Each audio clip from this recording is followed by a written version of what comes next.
Саламатсыздар ма, оқушылар? Өзін-өзі тану пәнінен 10-шы классқа арналған сабақ. Сабақтың тақырыбы еңбек етсең ерінбе. Сабағымыздың мақсаты қоғамда еңбек ету дағдыларын қалыптастырып, дұрыс әрекет құндылығының мәнін ашу. Міндеттері: еңбектің адамзат үшін маңыздылығын ұғындыру, еңбек ете білу қабілеттерін шыңдауға баулу, еңбексүйгіштікке, талаптылыққа, төзімділікке тәрбиелеу. Сабағымыздың дәйек сөзі: адал сол, таза еңбекпен күнін көріп, жаны үшін адамшылық ар сатпайды. Шәкәрім.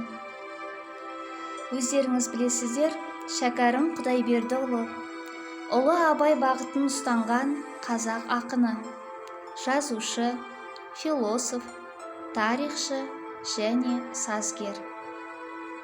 Ендеше балалар, жоғарыда берілген дәйек сөздің мағынасын қалай түсінесіздер?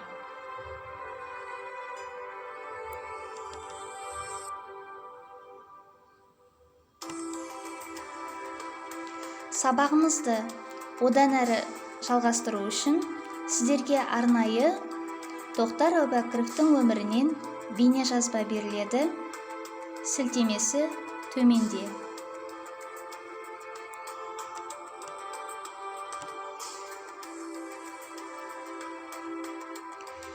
Бейне жазбада баяндалған оқиғаның мазмұны бойынша сұрақтарға жауап беріп көрейік.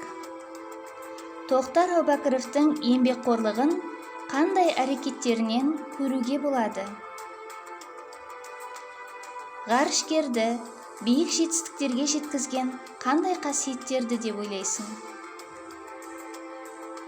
Тоқтар Әубәкіров өзімен бірге ғарышқа нені алып ұшатын еді?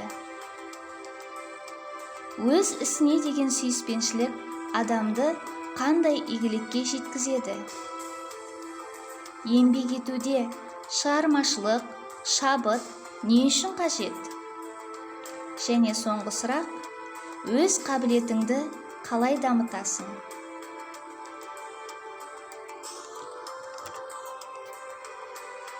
Олай болса балалар, бүгінгі сабағымызды шығармашылық жұмыспен жалғастырып көрейік.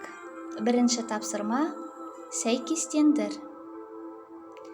Сіздерге арнайы мысалдар берілді, және ол мысалдың иесі кім екендігін сәйкестендіреміз. Бірінші: кекештіктен құтылу үшін тер төгіп, теңіз толқынының шуылынан асып түсем деп, сағат бойы дауыстап өлең оқыған. Екінші: бала кезінде физика мен математикаға қабілеті байқалмағанмен, ұзақ жылғы ізденісінің нәтижесінде әлемдік салыстырмалық теориясын тұжырымдаған. Үшінші: 30 жасында дивизия басқарған жазушы. Келесі сұрақ: 21 жасында пьеса жазып, бірнеше тілді меңгерген. Және өз бетінше оқып ізденудің нәтижесінде әдебиеттің барлық жанрында бірдей жемісті еңбек еткен.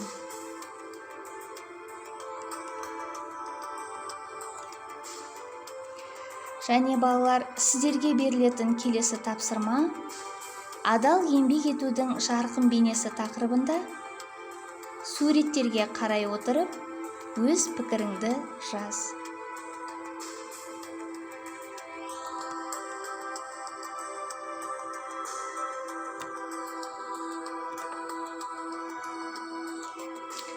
Сабағымыздың ерекшелігіне сәйкес топпен ән айту бар еді. Оқулықтарыңызда берілген мейірімді болайықшы ағайын әні. Сілтемесі төменде.